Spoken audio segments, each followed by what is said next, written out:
noches.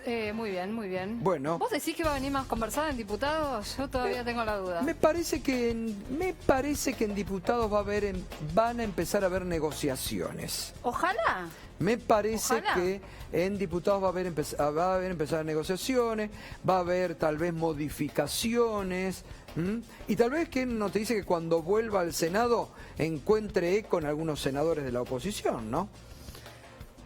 Todo puede ser posible. Todo puede ser. La verdad que la sensación con la sesión de hoy es que son puros intercambios de chicanas, que no circula una idea, que ya está todo, bueno, lo que está y después se verá, ¿no? Esa es un poco la sensación que uno se va quedando hasta ahora. Pero ¿cuáles son los puntos, vos que estás muy metida en el mundo judicial, cuáles son los puntos principales de esta reforma? Es muy importante que repasemos esto, que bueno, parecen cuestiones meramente técnicas, son cuestiones verdaderamente importantes. El eje de esta reforma es lograr una descentralización del poder que se ha concentrado durante tantos años en el Fuero Federal de Comodoro Pi, en el Fuero Federal Penal, para lo cual se van a sumar 23 juzgados y habría 46 en total. Esto es porque se produce una fusión entre el Fuero Federal, los 12 juzgados federales tradicionales que conocemos, y el Fuero Penal Económico. Y a la vez se produce una subdivisión dentro de cada juzgado. Este tema es muy importante y surgió el tema de los sorteos. Esto es fundamental. Esto es fundamental. ¿Te acordás de la bolilla? Sí. La bolilla fija en el juzgado número 11. Siempre en el juzgado de Bonadío. Siempre caía en el juzgado de Bonadío. Siempre caía en el juzgado de Bonadío. Y además, si bien hubieron investigaciones judiciales para saber qué pasaba con eso, nunca se llegó a saber nada, porque evidentemente todo Comodoro Pi ha sido de alguna manera cómplice de esas maniobras.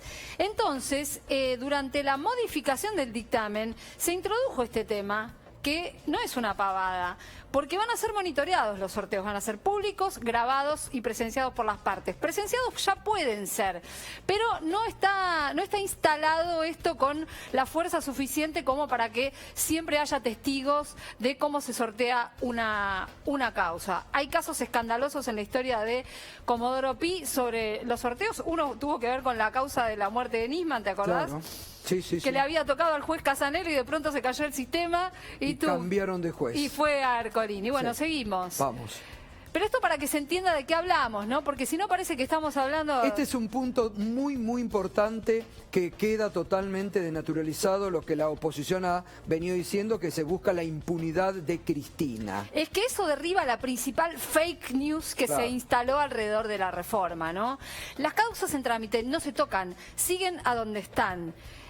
Siguen las que están en los tribunales orales, además especialmente las que están en trámite, que podrían ser las que afectarían a Cristina, porque las causas de Cristina están elevadas a juicio oral. Claro. No se mueven de esos tribunales. Y hubo una concesión ante un pedido específico de los organismos de derechos humanos que también es muy relevante.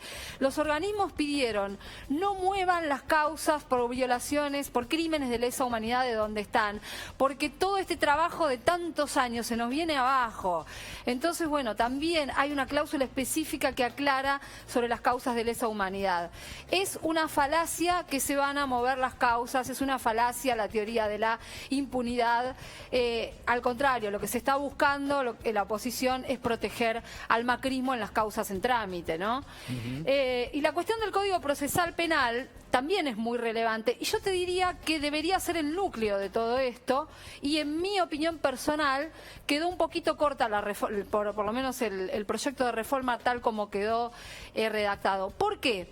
Al final del gobierno de Cristina Fernández de Kirchner se votó un nuevo Código Procesal Penal que agiliza los juicios, que promete agilizar los juicios, que hace que todo sea oral, que obliga a todo el mundo a estar sentado cara a cara, a los jueces, a los fiscales, a laburar. Claro, totalmente. Que trabajen, a trabajar, sí, totalmente. ¿no? Algo que no están acostumbrados. Y que los fiscales tengan, sí, el poder de investigación. Claro. Se debió implementar hace 4 años, Gato, y no se hizo porque el macrismo no quiso, Exacto.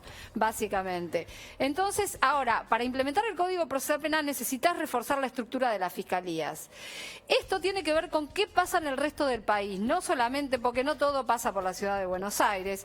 Lo que no es solo Comodoro Pi, lo que contamos ayer sobre la historia de Cristina Vázquez tiene mucho que ver con lo que pasa en las provincias. Y esto se toma de la reforma que en su momento había presentado el macrismo.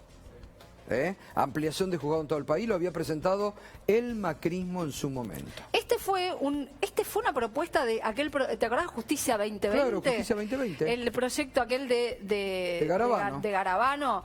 Bueno, y tiene que ver con esto y con un concepto que a veces se nos escapa y que hoy Cristina Castro, la madre de Facundo Astudillo Castro, hizo una referencia a esta cuestión, no hablando de la reforma judicial, pero sí diciendo a veces la gente no tiene ni idea de lo que pasa con la justicia en el interior. No tiene ni idea de nada. Y lo decía además por lo que vamos a hablar después, que es qué pasa con esa investigación sobre Facundo Castro. Bueno, las acusaciones serán por un año, 23 nueva Fiscalía Federal y 8 Defensoría. Y el sistema acusatorio sí. Bueno, cuando hablamos del Código Procesal Penal, lo que yo te decía antes, es el sistema, es lo que se llama habitualmente sistema acusatorio. Yo creo que si se ponen a debatir en serio en la Cámara de Diputados, va a tener que ser el gran tema de discusión, porque fue uno de los temas que tuvo más críticas de parte incluso de los juristas más serios, afines al gobierno, ¿no? Creo que ahí hay mucho para trabajar todavía. Gracias, Irina. Ahora vamos a volver con más información. De nada.